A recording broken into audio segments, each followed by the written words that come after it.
Good evening, my friend. Wherever you find yourself tonight, beneath city lights or under quiet stars, welcome back. Tell me, where are you listening from? What hour of the night keeps you company? I always love knowing. Tonight, we drift once more into the golden sands of ancient Arabia, where every whisper carries a secret and every story begins with wonder. So breathe gently, settle in, and let the magic of 1001 Nights awaken around you. The 115th night. At dawn the next morning, King Bahman was greatly astonished. The enemy army had not attacked. They had fled in disarray. Without delay, the king sent forth his finest warriors to pursue them, cutting them down as they ran. King Qasim, gravely wounded and unable to flee, was captured alive. When brought before King Bahman, the monarch demanded, "Tell me, why did you raise your army against me, breaking every law of men and heaven alike?" The defeated king replied, "I believed you despised me. You refused to wed your daughter to me, and I thought it was out of contempt. I sought revenge. I did not believe the Prophet Muhammad was truly your son-in-law. But now I know the truth. It was he himself who struck me down, he who shattered my legions." King Bahman ceased his pursuit and returned to his capital, Ghazna, taking the wounded Qasim with him. Yet the foe did not live long. His wounds were mortal, and he perished that very day. The spoils of war were divided among the soldiers. So great were they that each man returned home laden with treasure. In every mosque throughout the city, prayers of thanksgiving were offered. The people praised the great prophet who had aided their king in victory. That night, King Bahman came alone to his daughter's chamber. He said softly, "My child, I come to give thanks to the Holy Prophet. As you know from the message I sent before, he has granted me help beyond all measure. My heart overflows with gratitude. I long to kneel at his feet and pour out my thanks." His wish was granted, for at that moment I came through the window where I often visited the princess. I had foreseen that the king would come. When he beheld me, he fell to his knees, pressed his forehead to the ground, and said, "O great prophet, I have no words to express my gratitude.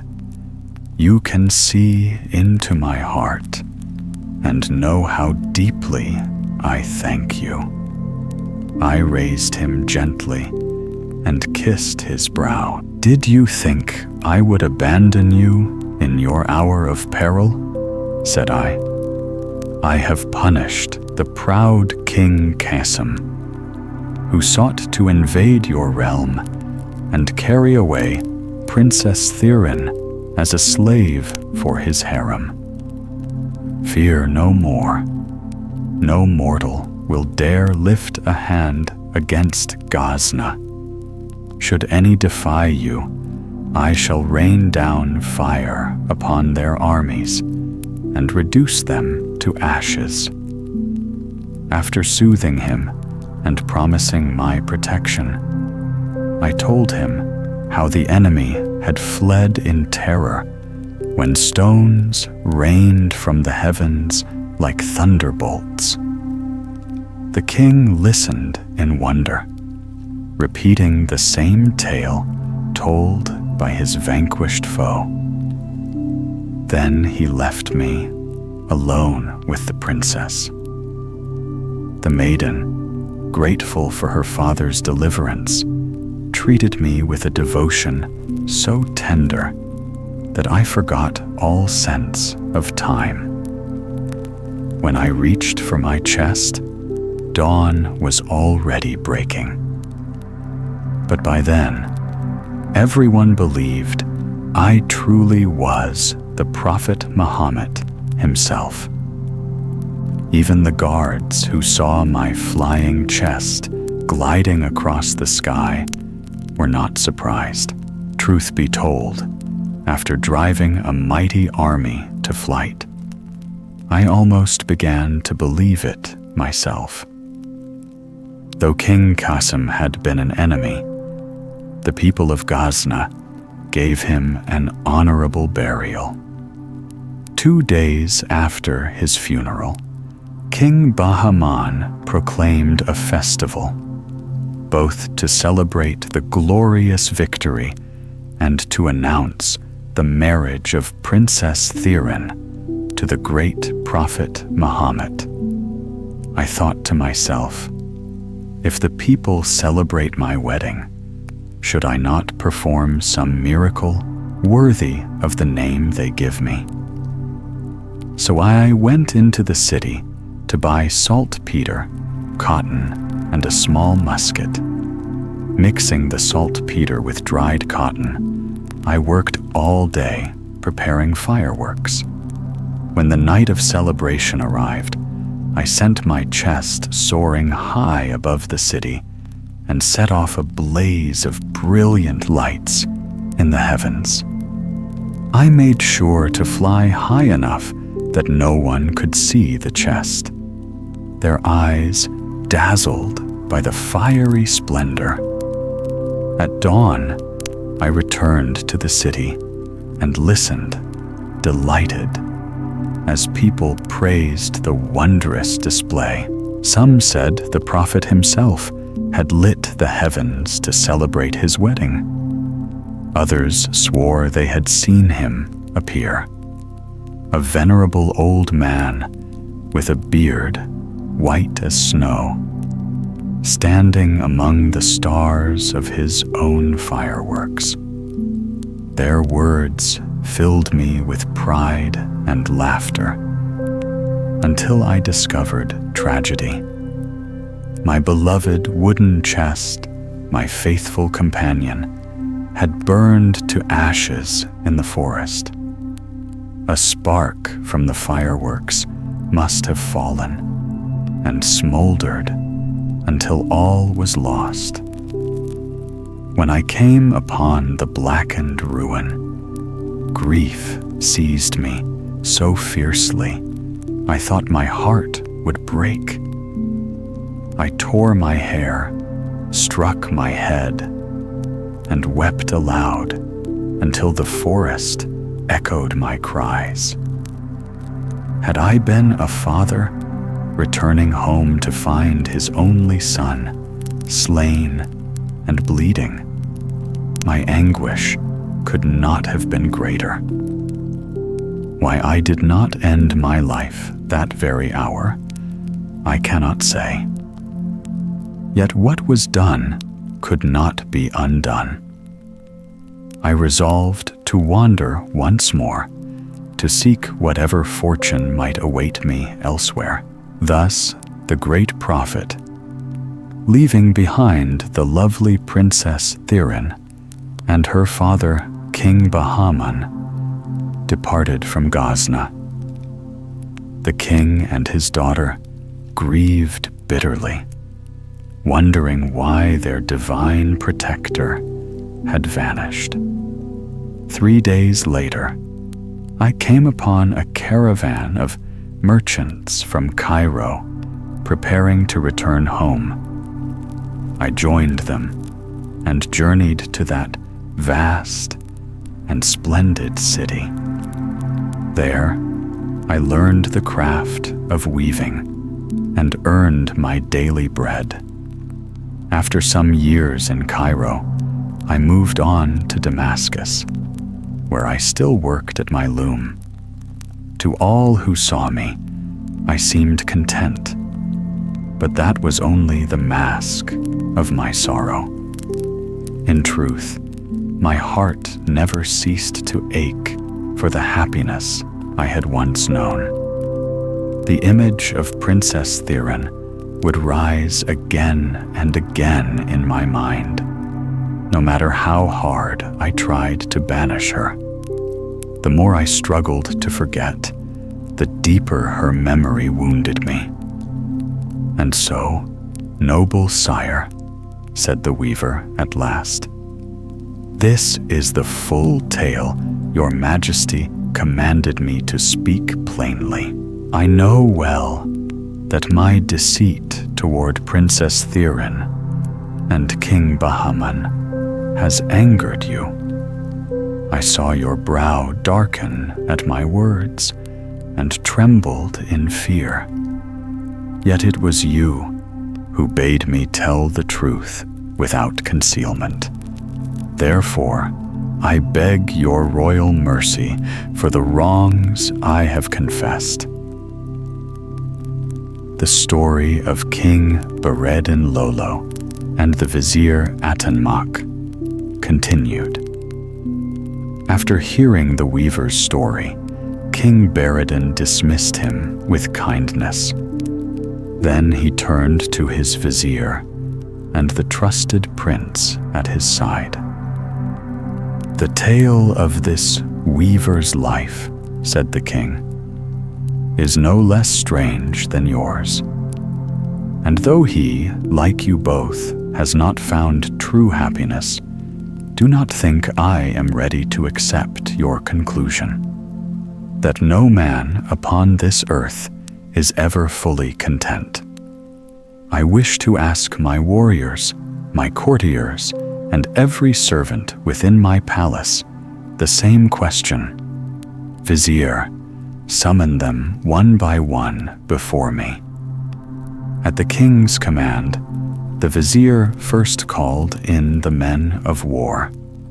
The king bade them speak freely of their lives, to confess what secret weight or sorrow made their days less joyful.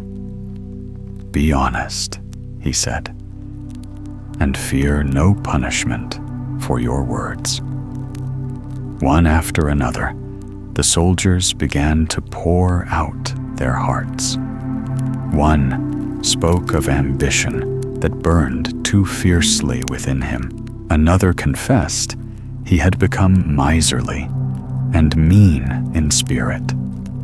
Some envied their comrades' glory, resenting that their own heroic deeds were forgotten. In short, every officer revealed some hidden restlessness, and not one could claim to be at peace. When the last had spoken, the king sighed. Not one happy soul among them, he murmured, and ordered that the next day he would hear the scholars and ministers of the court. So came the turn of the men of letters. Yet among them, too, none professed contentment. One lamented that his fame had begun to fade for reasons he could not explain. Another complained that each time he sought to accomplish something, there was always someone ready to thwart his plans. A third said he was forced to flatter and appease his enemies just to live in peace. A fourth moaned that he had squandered all his wealth and faced ruin. Still, the king found no man who was truly happy. He then turned to the servants of his household. Patiently, he listened to each one's troubles. And again, the stories differed little from those of the soldiers and ministers. One fretted over quarrels between his wife and concubine. Another worried about his children. The poor envied the rich for their comfort, while the wealthy complained of frail health or endless anxieties that robbed them of rest. Yet King Bereddin-Lolo refused to give up hope. "Surely," he said to the vizier, "there must be at least one person in my realm who is content with his lot. You insist that no such man exists, but I shall find him." "Your Majesty," replied the vizier, bowing low, "I still believe my judgment stands. Your search will bring you only disappointment." "We shall see," said the king. "An idea has come to me that may settle this once and for all." At once, he gave a royal decree. "Let it be proclaimed throughout the capital that any man or woman who felt perfectly satisfied with their life, any soul who had never been touched by sorrow or disquiet, must appear before the court within 3 days." The days passed. No one came. And so, when the third sunset fell, and still no subject had appeared at the palace gates, all understood that the vizier Atanmock had been right. In the whole kingdom of King Bereddin-Lolo, not a single soul could call themselves truly happy. The 116th night. King Bereddin was greatly astonished when no spirit appeared before him as he had commanded. "Unbelievable," he exclaimed. "How can it be that in this vast city of Damascus, so full of people, not a single soul can be found who calls himself happy?" The vizier Atanmock bowed and replied, "Your Majesty, even if you were to ask every living being upon this earth, they would all tell you the same, that they are unhappy." "I cannot believe it," said the king. "Though you insist, I still hope that peace will reign across the land, so that I might travel the world myself and see with my own eyes which of us is mistaken." By chance, around that very time, the neighboring kingdoms sent envoys seeking peace under terms favorable to King Bereddin. The council of ministers advised him to accept, and so peace was restored between Damascus and its long-standing foes. The treaties were signed, and the good news spread throughout the realm. Not long after, the king turned to his vizier and said, "Now that the kingdom knows peace, I may journey as I please. My mind is set. Until I find one truly happy man, I shall not return." Atanmock tried to dissuade him. "Your Majesty, why burden yourself with hardship and peril? Do you not see that you have already found the one you seek? Look within yourself. You have no enemies to fear. Your people love you, and every noble in your court strives only to please you. If even you, with all this, are not happy, who else upon this earth could claim such joy? Even so, said King Bereddin-Lolo, I do not feel wholly content. The question alone, whether there lives a man who is truly satisfied with his life, robs me of peace and steals my sleep. Then why chase after such knowledge, sire? Pleaded the Vizier. You will never find such a man. And perhaps that is for the best. But the king could not be moved. In time, he entrusted the government to his most faithful ministers, and with Vizier Atanmock, Prince Sepen-Muluk, and a few loyal attendants, he set out to seek the happy man. Their road led them safely to the city of Baghdad.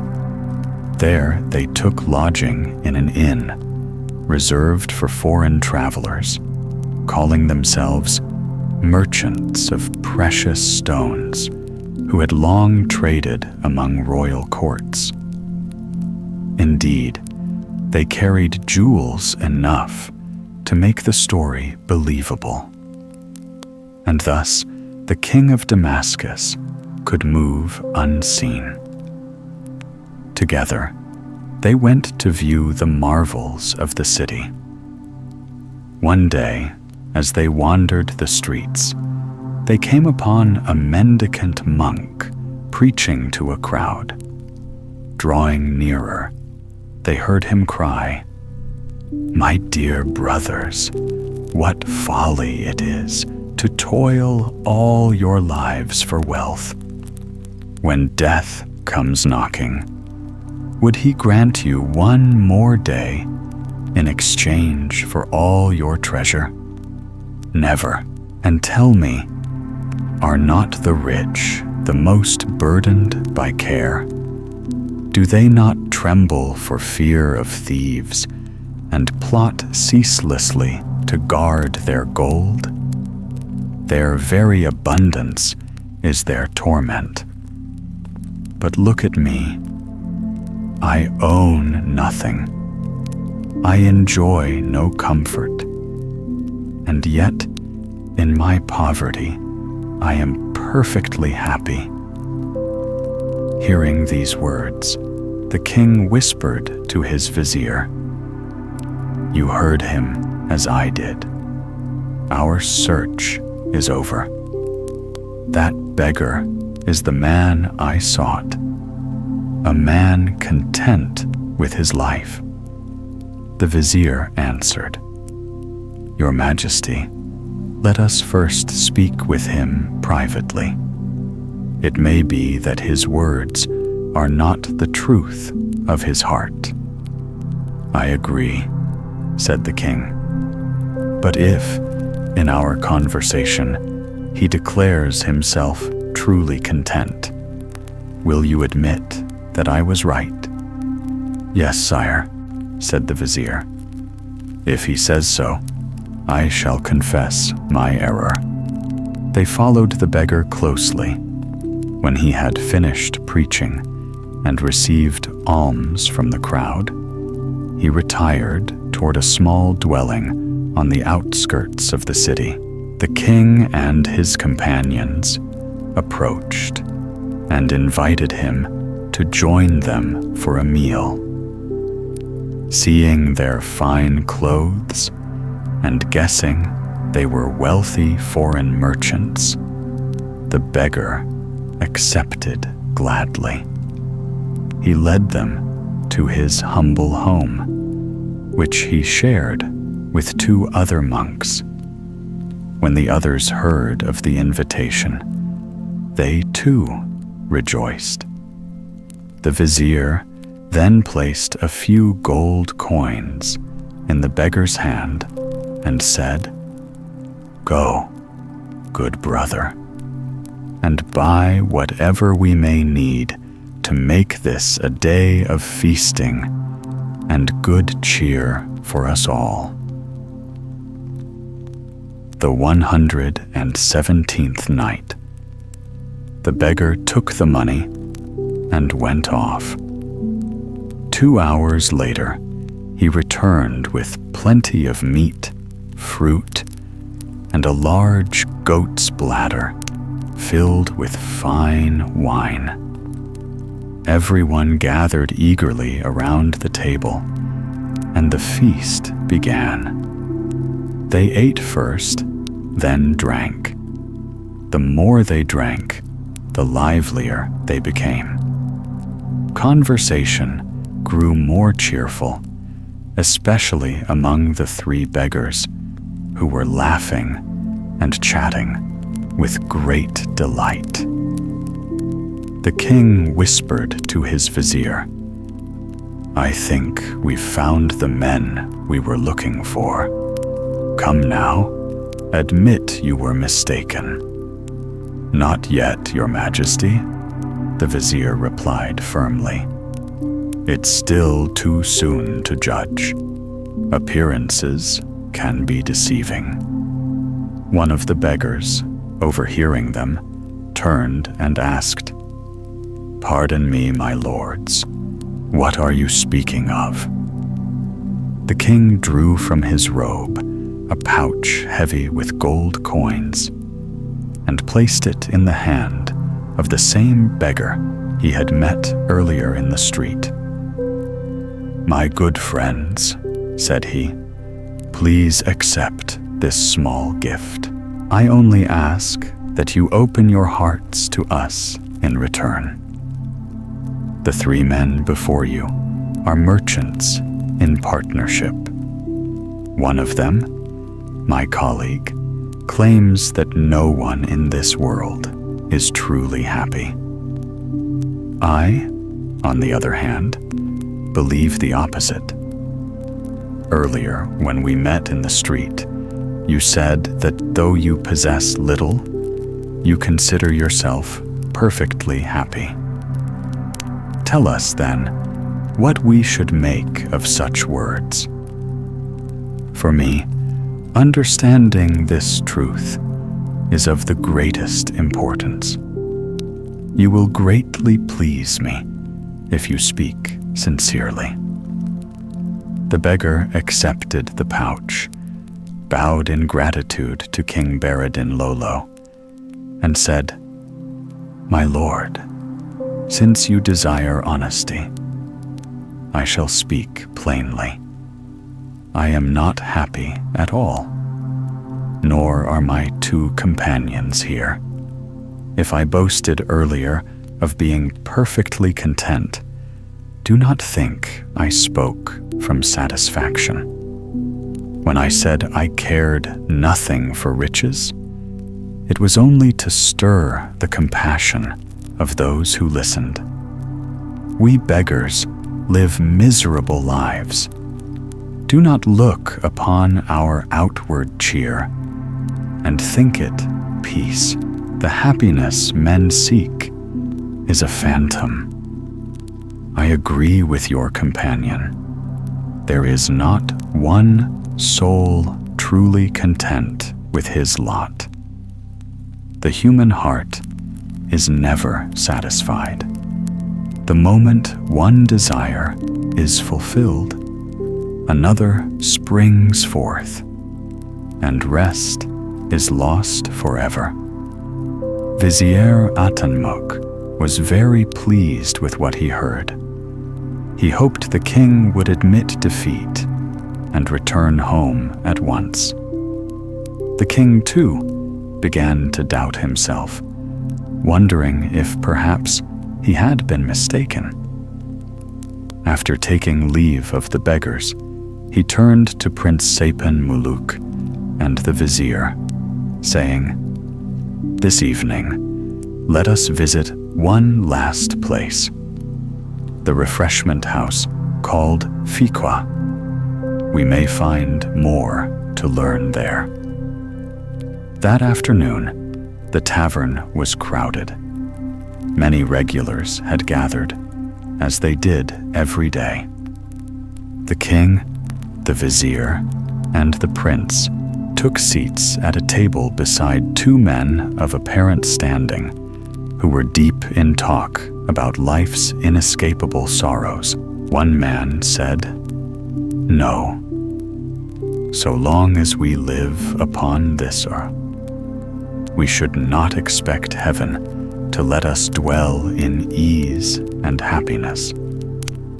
Surely, heaven denies us peace in this world, so that when we die, those strong in faith may all the more rejoice in the eternal bliss to come, as the saints have taught." "I cannot entirely agree," replied the other. "True, most men suffer misfortune, but are all miserable alike? I know a man who lives in constant joy. Every day for him is a day of pleasure." The vizier leaned forward.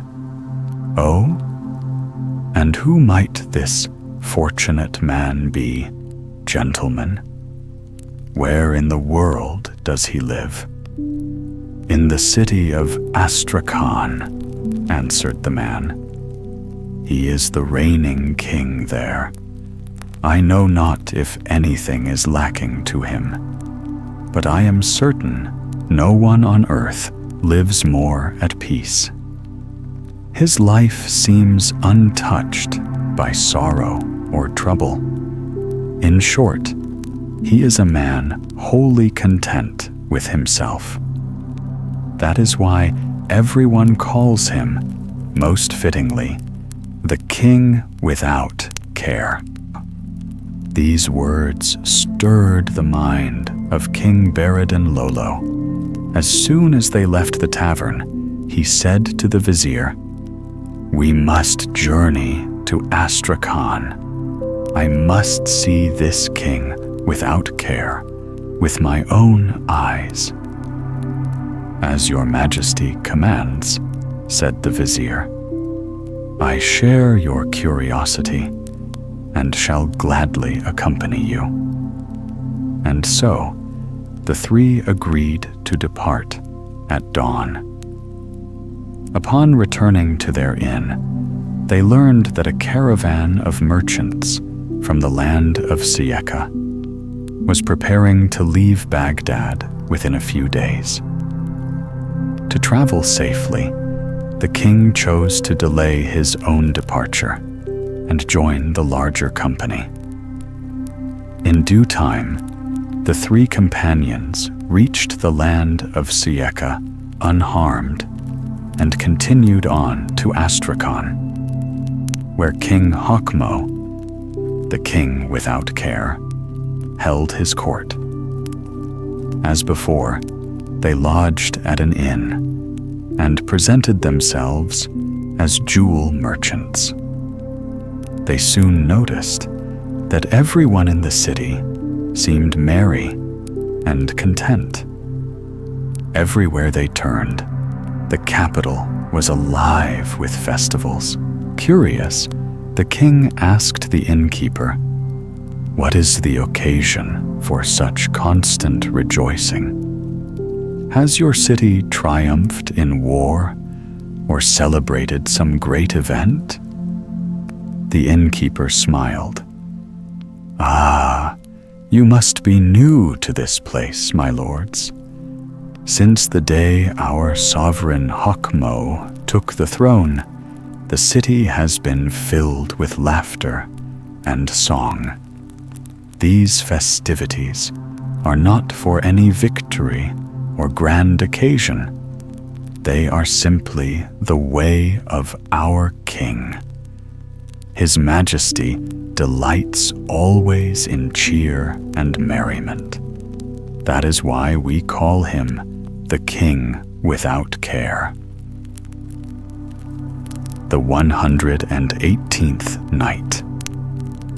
The innkeeper finished his tale, and the king turned privately to his vizier. Though our host has painted King Astrakhan as a man of mirth and cheer, as you have just heard, said he, I suspect, my friend, that you are not wholly convinced that such a title truly fits the ruler of this land. You are right, your majesty, replied the vizier. I am not easily deceived by appearances. It may well be another case, like those mendicant brothers we met in Baghdad.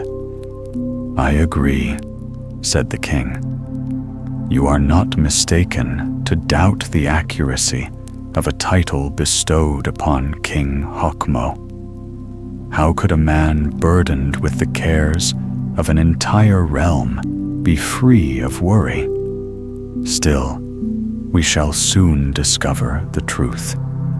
Tomorrow, I intend to visit his court, present myself as a traveler of noble rank, and win his favor, that he might open his heart to us. I fully approve, sire, said the vizier, but please promise me this. If King Astrakhan confides in us that he too bears hidden sorrows, you will abandon this search for a perfectly happy man. I give you my word, said King Bereddin. Indeed, I promise that in that case I shall return to Damascus at once. Then let us go without delay to the court of King Hocmo, exclaimed the vizier. Once there, we must observe his every action carefully and let nothing escape our notice. No sooner said than done. The three travelers made their way to the royal palace. Passing through a vast courtyard crowded with guards, they entered the first hall, where a great number of singers and musicians performed. From there, they moved to another chamber filled with elegantly dressed servants and maidens who danced in graceful harmony, their movements perfectly measured to the music. After watching for a time, the king, his vizier, and the young prince grew curious about what might lie beyond. They pressed into the crowd, so dense that they were carried forward by its motion. In the third hall, a long table had been laid, surrounded by some 30 guests. It was the daily banquet, at which the king of Sieka dined with his ministers. It was easy to distinguish the monarch among them. He sat in the seat of honor, a silver crown upon his head, set with emeralds and rubies. He was about 30 years of age, handsome and noble in bearing, and his face was lit by a constant smile. He urged his courtiers to drink deeply, setting the example by draining his own cup first. He told jests, laughed heartily, and filled the hall with merriment. The king was truly the soul of the feast. When the meal was done, the monarch rose, and with his companions went to the adjoining hall, where music and dancing still filled the air. There he spent nearly the entire day, both listening and joining in song and dance himself. At nightfall, King Hocmo dismissed the company and withdrew to the chambers of his ladies. The singers and musicians departed first, and only then did the king of Damascus, his vizier Atanmock, and Prince Sepin-Muluk take their leave with the curious townsfolk who had come simply to behold such splendor. Back at the inn, King Bereddin spoke. "We must admit that King Astrakhan appears to be a happy man indeed. I saw nothing that might suggest his joy is false. At last, I have found a man who seems truly content. And more wondrous still, he is a king." "For my part," said Prince Sepin-Muluk, "I feel the same. There is no sign, outwardly at least, that King Hocmo hides any secret grief. If I am mistaken, then he is surely a master at concealing his heart." Then the vizier said quietly, "My lord prince, you know well that concealing one's heart is an art well practiced in royal courts. As for me, I beg the king's leave not to pronounce judgment. Who can say what lies buried beneath that cheerful countenance? Might it not be that the brighter his laughter, the deeper his sorrow?" The 119th night. The following morning, King Bereddin of Damascus, his vizier Atanmock, and Prince Sepin-Muluk returned to the royal palace, each carrying a chest brimming with precious jewels. They sent word through a messenger that 3 gem merchants who had long traded among royal courts from Baghdad to distant lands wished for an audience with the king. King Hocmo commanded that they be brought before him.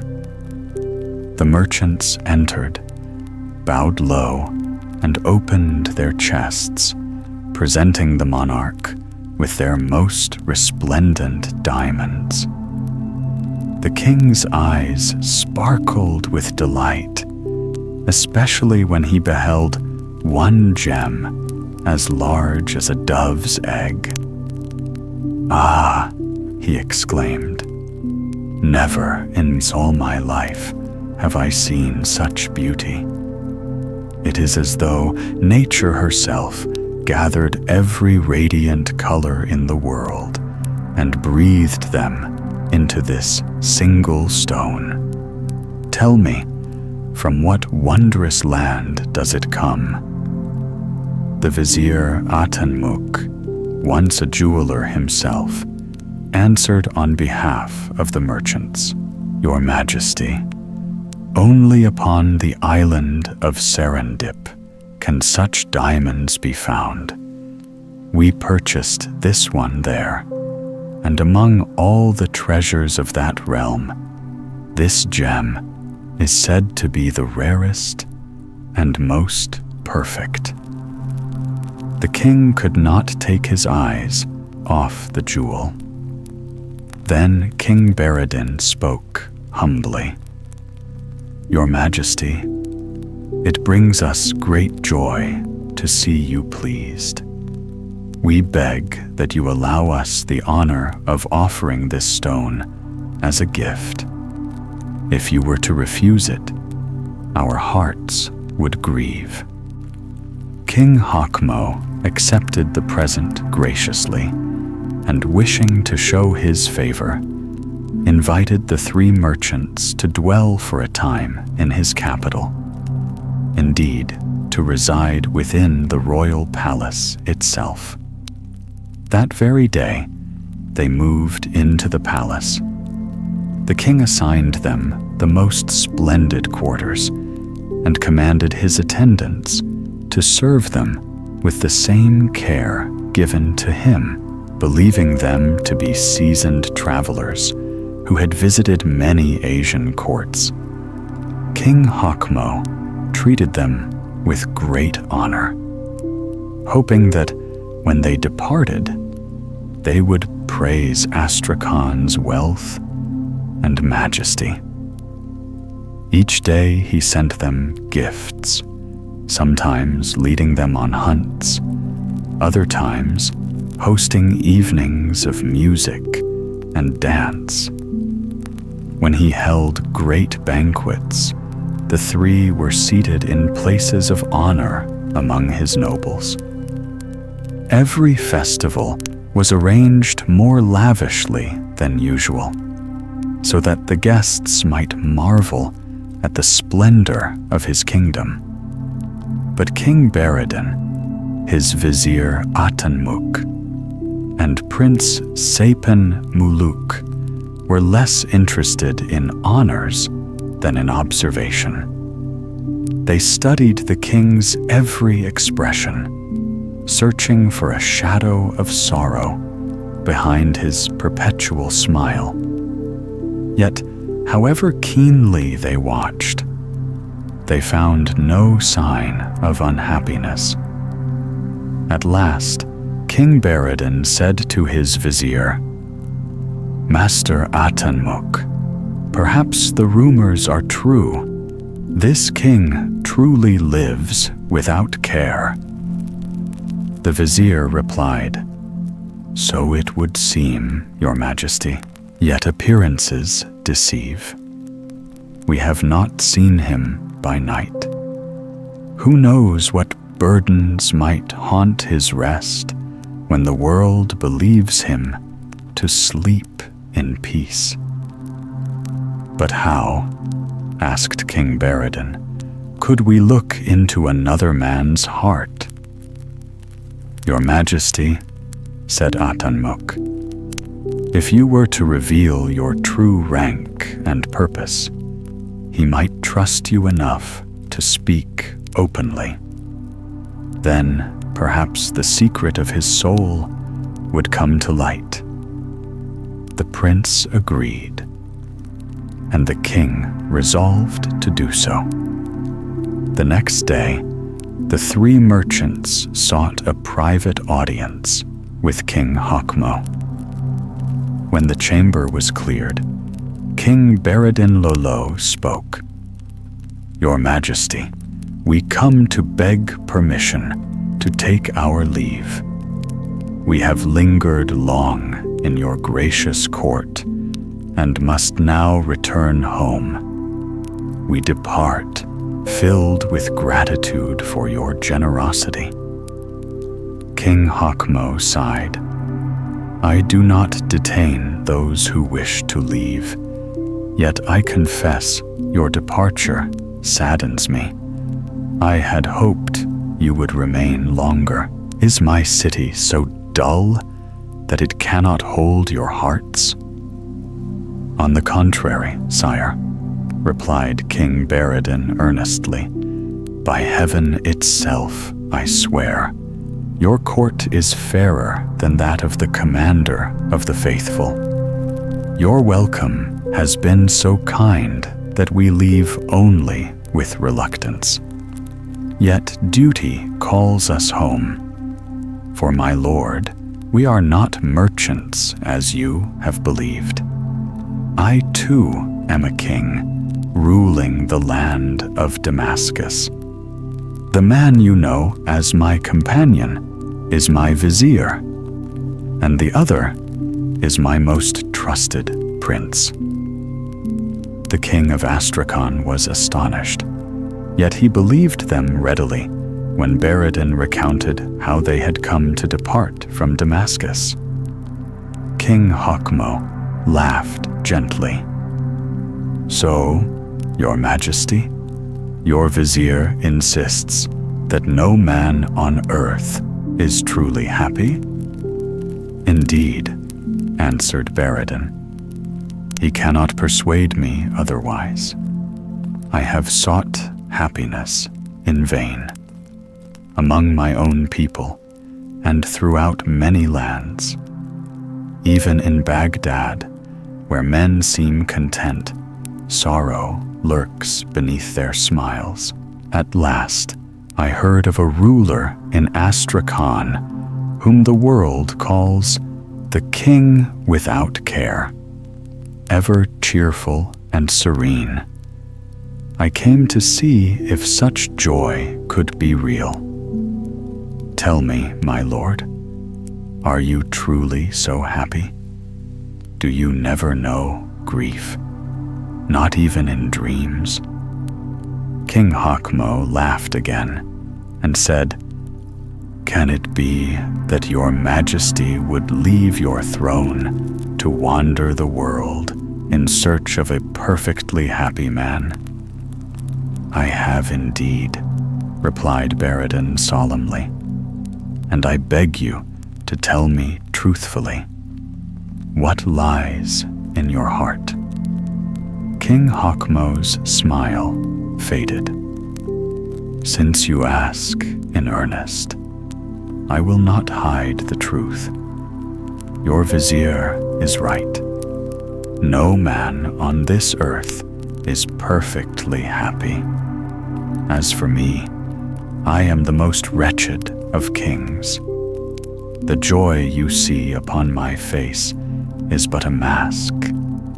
I wear it so that my people may not glimpse the anguish that burns within me. And because I must always conceal it, my torment grows heavier still." King Bereddin was astonished and deeply moved. His curiosity grew, and he begged to know the cause of this hidden sorrow. King Hocmo promised to reveal it in due time. Meanwhile, Astrakhan glittered with feasts and music. Every night, the city celebrated, as if its people sought to cheer their beloved king. He smiled upon them all, radiant as ever. Yet now the three visitors, Bereddin, Atanmock, and Sepen Muluk, watched closely, reading in the king's eyes a secret melancholy. They waited eagerly for him to fulfill his promise, and he did. One silent night, when the palace had sunk into slumber, the king sent a eunuch to summon the three guests to the women's quarters. There, in the first chamber, King Hocmo awaited them.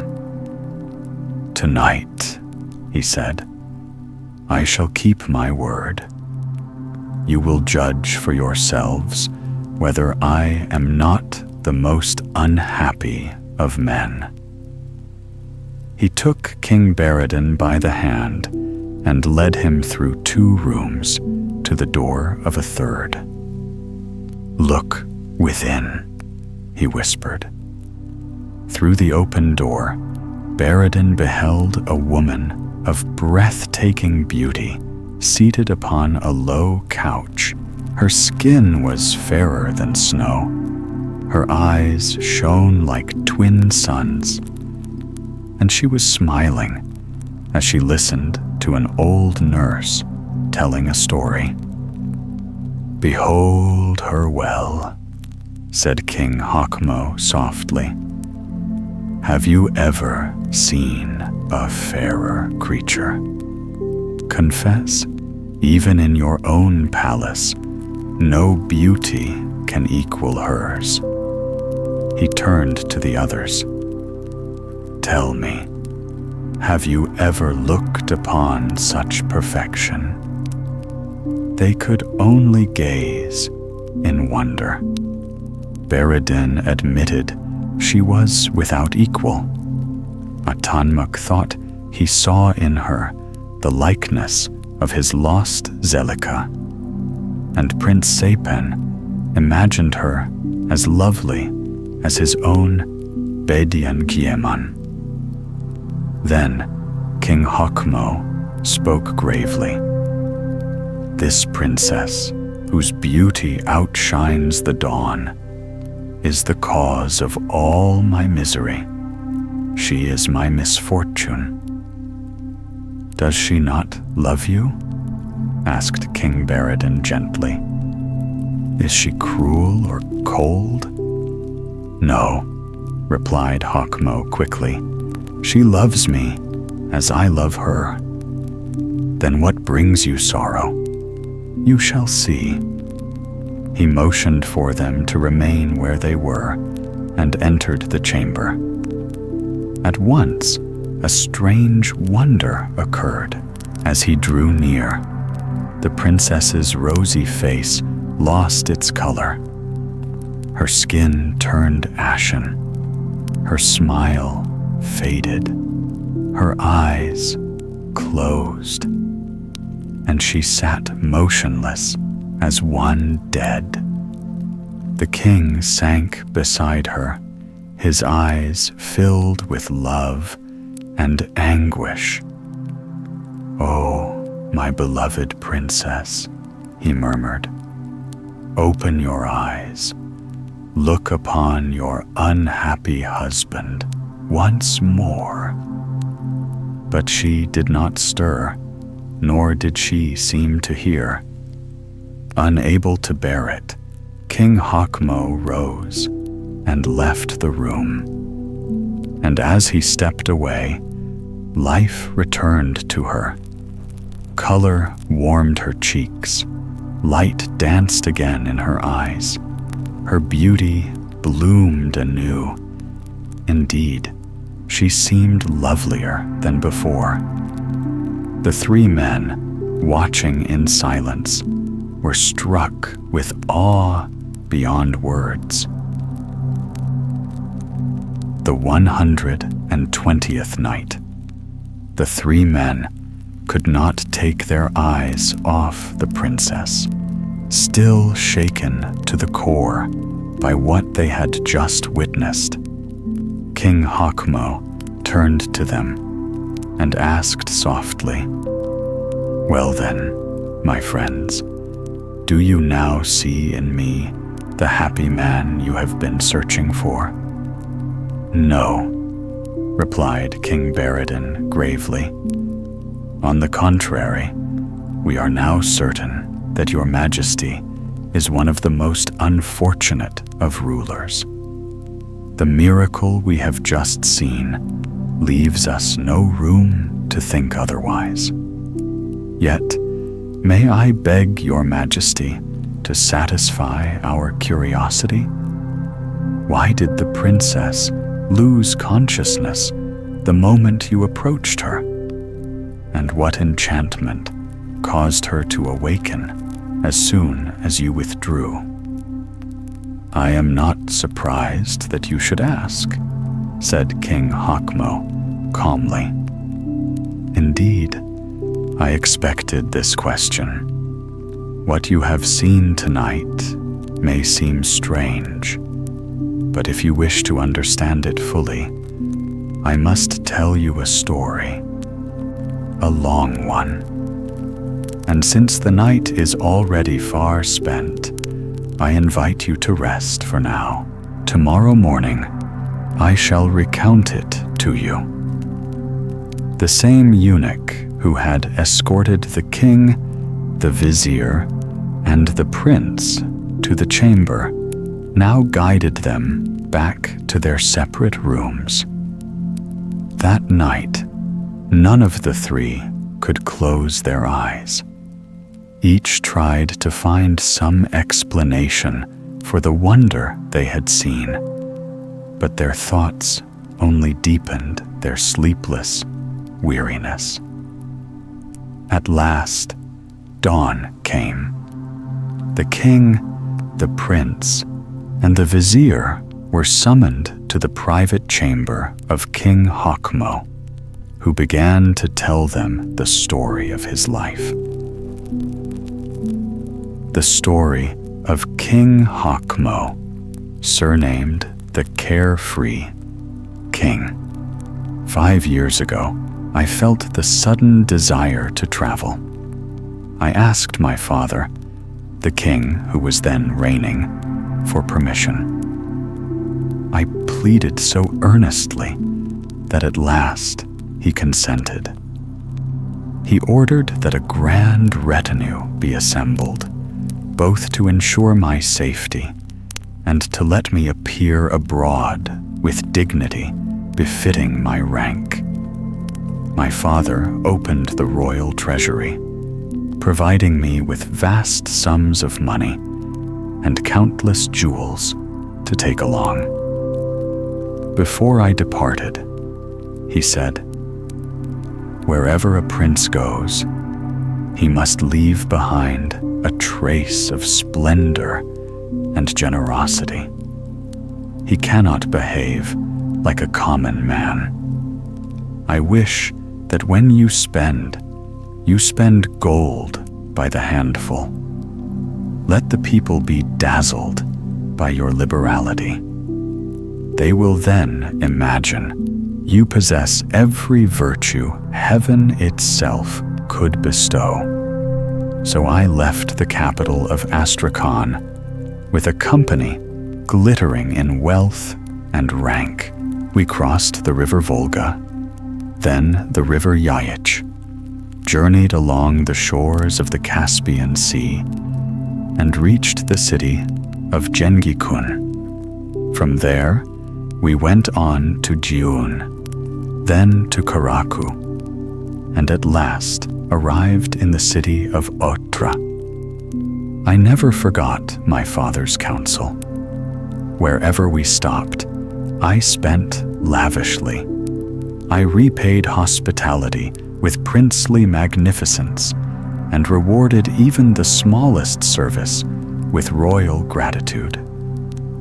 Thus my fame spread, a prince of flawless grace and boundless generosity. Among the courtiers sent by my father to accompany me, there was one man I held in special esteem, my tutor, Hussein. He was a man of vast knowledge and refined manners, but what endeared him most to me was his unfailing compliance with my wishes. He never acted like those severe mentors who are forever correcting and forbidding. The moment I expressed a desire, he would set about fulfilling it. Often, he anticipated what I wanted before I even spoke. I trusted him so completely that I kept no secret from him. One day, after we had reached Otra, I said to him, "Hussein, I am weary of traveling like a prince. There is no pleasure in it. I see nothing of what ordinary travelers enjoy. My rank is a chain around my feet. It keeps me from all the simple wonders of the road. I wish to be seen as a common man for once. I long to see the hardships people endure, to hear their honest thoughts, to witness their daily lives. It would not only be more delightful, but perhaps more useful to me in the end." The 121st Night. Master Hussein, the kind-hearted scholar, immediately welcomed my suggestion. "My prince," he said, "your intention does you great credit. You may carry it out whenever you wish. Leave your attendants here, and the two of us shall travel to the city of Karim, simply as wanderers." I was delighted by the man's agreeable nature and entrusted him with the preparations for our journey. There was little to arrange. We would need only 2 horses. We took some gold, silver, and jewels with us, mounted our steeds, and set forth from the city of Otra. I instructed my retinue to remain there until our return. Passing through the region of Jasak, we crossed the wild plains of Zagatai, and without misfortune, reached the tranquil city of Karim. At that time, King Chit-Axelin ruled there, and even now he still reigns in his capital. We lodged at an inn for travelers, where everyone took us for simple wayfarers.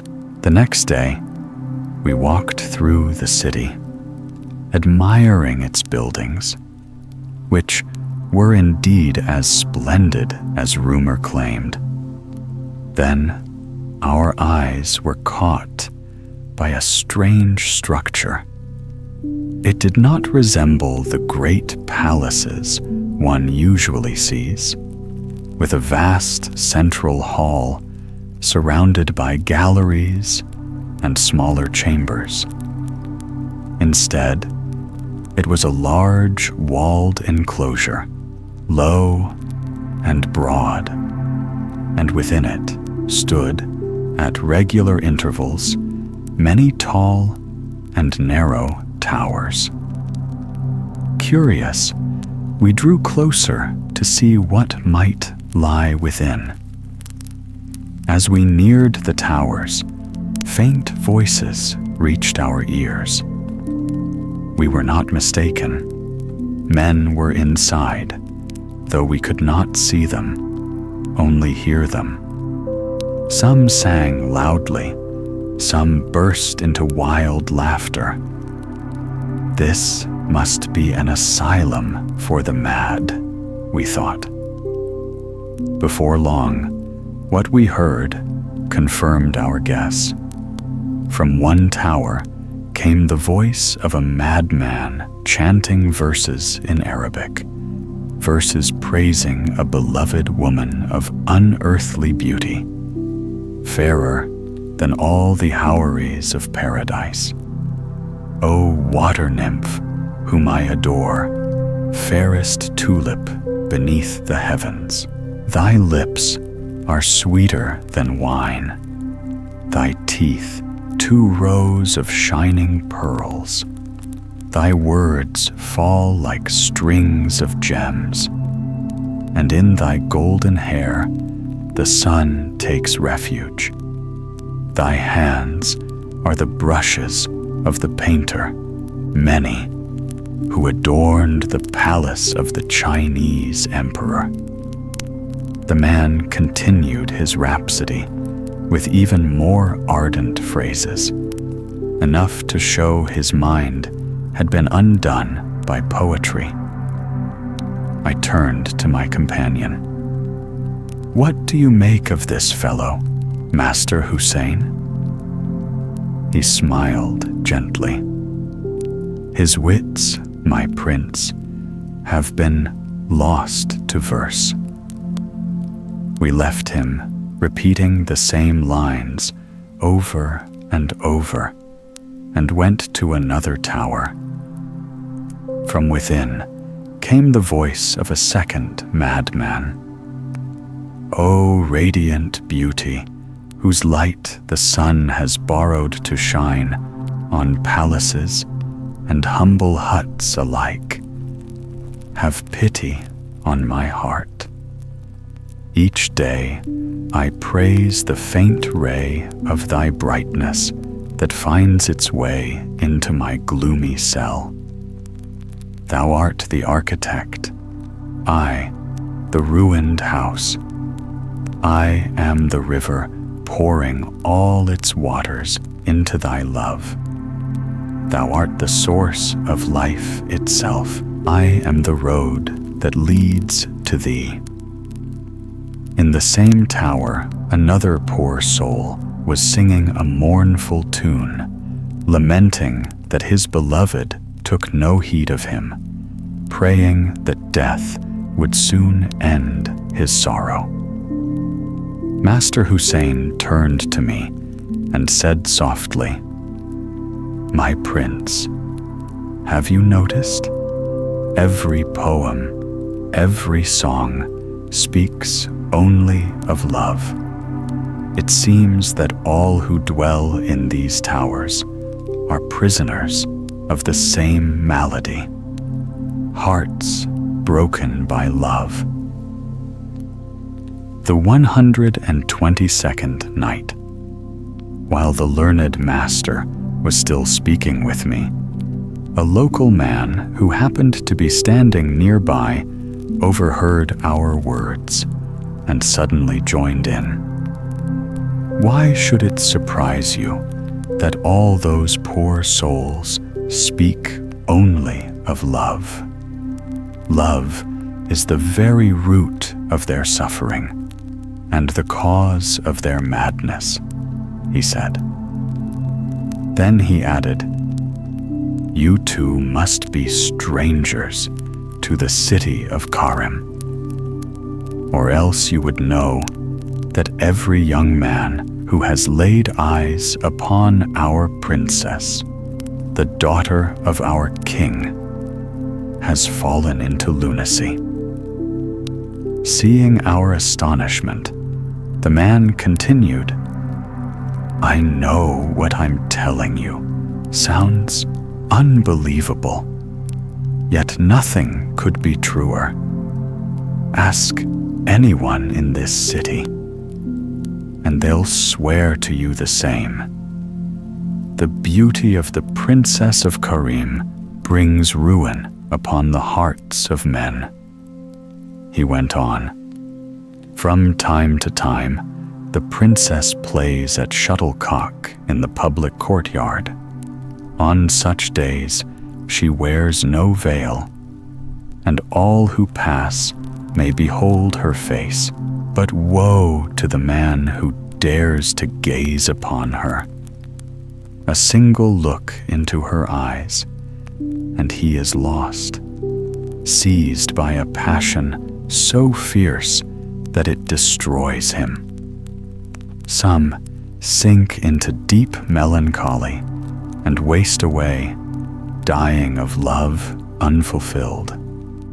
Others lose their reason entirely and become true madmen. Those poor wretches are locked away in the tall towers you see yonder, towers the king built for that very purpose. Our sovereign is not a cruel man by nature, the townsman sighed. Yet for some reason, he forbids not his daughter from unveiling herself. It even seems that he delights in this strange, pitiless sport, proud to have begotten so perilous a daughter to the sons of men. While the man spoke, we saw a crowd following a band of the king's guards, who led two young men toward the high towers. I exclaimed, Those must be the madmen being taken to their prison. Indeed, said the man. Today, the Princess Razzia Begum plays at shuttlecock. No sooner had he said this than I turned abruptly and began to walk away. My companion, the good Hussein, hurried after me and asked where I was going in such haste. To see the princess play, I said. I must see for myself whether her beauty is truly as fatal as they claim. At these words, my master turned pale. For the first time, he tried to dissuade me. My prince, he cried, his voice trembling with fear. For the love of heaven, resist this wicked impulse. After all we have seen and all we have heard from the people of Karim, would you still desire to behold the Princess Razzia's face? I beg you, by the most sacred of all names, do not look into her eyes. Beware, lest you share the fate of those miserable youths whose tale has just been told." I could not help but laugh at the sudden terror on his face. "My good master," said I, "you are not a man of reason at all. Do you truly believe such foolish fables? Do you think that merely looking upon a woman's face could rob me of my senses? You know well that my father's court is full of the most dazzling beauties in the kingdom, and yet not one has ever made me lose so much as a hair from my head. Among all princes of my age, I am known to be the least inclined toward love. Praised or mocked for it, I care not. Do not imagine that I shall suddenly turn from one extreme to another. Fear nothing for me. I give you my word. I shall gaze upon the Princess Rezia Begum without peril, however wondrous her charms may be." My master said nothing more, but I could see that my words brought him no peace. As for me, my curiosity only burned the brighter. I stopped the first man I met upon the road and asked, "Good sir, could you show me the way to the court where the game is played?" The man I addressed was a monk. "If you wish to play, young man," said he, "come back tomorrow. Today the princess herself takes the field. You would do well to keep far from that place."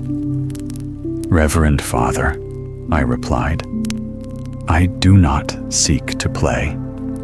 I wish only to see her face." At this, the monk cried out, "Oh, wretched youth! Have you grown weary of life, or have you lost your wits entirely? Has no one told you what doom awaits any man who dares to meet the eyes of Princess Rezia? If you have heard it and still persist, then you must be the boldest or the most reckless of men. For not to fear such deadly beauty is folly indeed."